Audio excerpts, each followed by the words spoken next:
ইন্না লিল্লাহি ওয়া ইন্না ইলাইহি রাজিউন। গায়েবী ভাবে বলে দিলাম, থাকে না যে গায়েবী জানাজা হয়, তো আমরা গায়েবী মৃত্যু সংবাদ করে নিলাম চিত্রনায়ক রিয়াজের।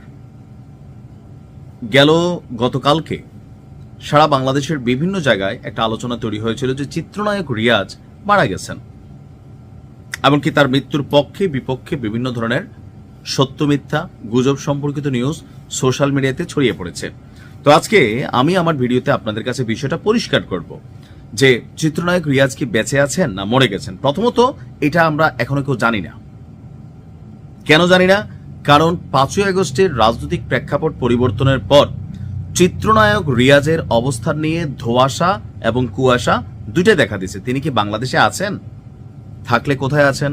লুকিয়ে আছেন? যেহেতু তিনি নায়ক রিয়াজ, লুকায় থাকার সুযোগ নেই, কারণ তাকে কোনো না কোনো কাজে বাসার বাহিরে যেতে হবে। অপরদিকে তিনি কি ভারত পালিয়ে গেছেন? এই ধরনের কোনো তথ্য নাই। অথবা ইউরোপ আমেরিকার কোনো রাষ্ট্রে গিয়েছেন, এই ধরনের তথ্য নাই। অর্থাৎ একটা জলজন্ত মানুষ গেল 15-16 মাস টোটালি মিডিয়া বা বিভিন্ন কিছু থেকে তিনি গায়েব অবস্থায় আছেন। আর দীর্ঘদিন ধরে এই গায়েব থাকার কারণে হুট করে গতকালকে যুক্তরাজ্যের রোড অ্যাক্সিডেন্টে, যুক্তরাষ্ট্রের রোড অ্যাক্সিডেন্টে, ভারতের রোড অ্যাক্সিডেন্টে এক একজন এক একভাবে চিত্রনায়ক রিয়াজের মৃত্যুর খবর প্রকাশ করেছেন। এখন আসলে তার পরিবারের কাছ থেকে পাওয়া তথ্য কি বলছে? রিয়াজের স্ত্রী যিনি আছেন তিনি বলছেন যে রিয়াজের মৃত্যুর খবরটি আসলে সঠিক নয়, এটা ভিত্তিহীন এবং গুজব। রিয়াজের পরিবারের পক্ষ থেকে গণমাধ্যমকে জানানো হয়েছে অভিনেতা জীবিত এবং সুস্থ আছেন। তাহলে কোথায় আছেন? রিয়াজের স্ত্রীর বক্তব্য, তার মৃত্যু নিয়ে খবরগুলো কোনোটাই সত্য না, যেখানে আছেন তিনি ভালো আছেন। তাহলে কোথায় আছেন? এখন হয় কি, দীর্ঘদিন সোশ্যাল মিডিয়া থেকে অনুপস্থিত থাকলে নানান ধরনের গুজব ছড়ায়। যেমন শামীম ওসমানের মৃত্যু গুজব ছড়িয়েছে, শেখ হাসিনার মৃত্যুর গুজব ছড়িয়েছে, এরকম ভাবে অনেকেরই মৃত্যুর গুজব ছড়িয়েছে। তো রিয়াজকে দেখে একটা জিনিস শিক্ষণীয় কোনটা, এখন আগামী দিনে সরকার গঠনের আগে পরে চলচ্চিত্র বা শিল্পীদের, খেলোয়াড়দের একাংশকে আমরা এখনই দেখছি বিভিন্ন দলপন্থী বক্তব্য তারা দিচ্ছেন। রিয়াজ থেকে কি কেউ শিক্ষা নিছে? মাশরাফি থেকে কেউ শিক্ষা নিছে?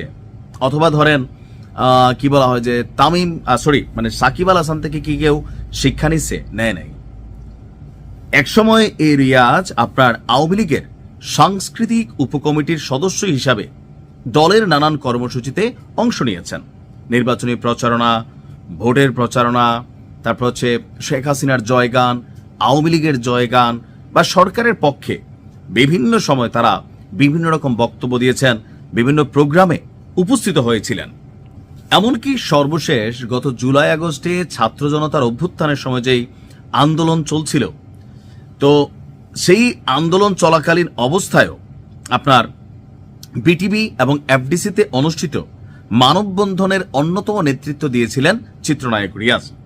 এছাড়া সে সময়কার আলোচিত এবং বিতর্কিত আলো আসবেই হোয়াটসঅ্যাপ গ্রুপেও তিনি বেশ সক্রিয় ভূমিকা পালন করেছিলেন।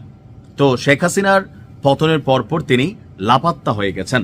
এই লাপাত্তা হওয়ার পিছনে মেইন কারণ হচ্ছে রাজনীতি। তো রিয়াজের এই রাজনৈতিক পরিণতি দেখেও আমার মনে হয় না যে এখন পর্যন্ত আমাদের শিল্পীরা, চিত্রনায়করা বা নায়িকারা অথবা যারা খেলোয়াড়রা আছেন তারা কোনো কিছু শিক্ষা নিছেন। কারণ সবাই জানে, একটা ধারণা করেই রাখছে যে আগামীতে বিএনপি ক্ষমতায় আসলে সেখান থেকে কিছু সুবিধা নিবে, কিছু অ্যাডভান্টেজ পাবে। এগুলো কি চিরদিন থাকবে? এমনিতে আপনাদেরকে মানুষ ভালোবাসে, সরকার প্রেক্ষাপট পরিবর্তন হলে আপনাদেরকে আবার দৌড়ের উপর থাকতে হবে। লাভটা কি? কিছু কিছু অঙ্গনে আমার মনে হয় যে রাজনৈতিক অবস্থান দরকারই নাই। আপনাদেরকে মানুষ এমনিই ভালোবাসে, আপনারা জনগণের হয়ে থাকেন। কি করবেন রাজনীতি করে? পয়সাই তো কামাবেন, তাই না?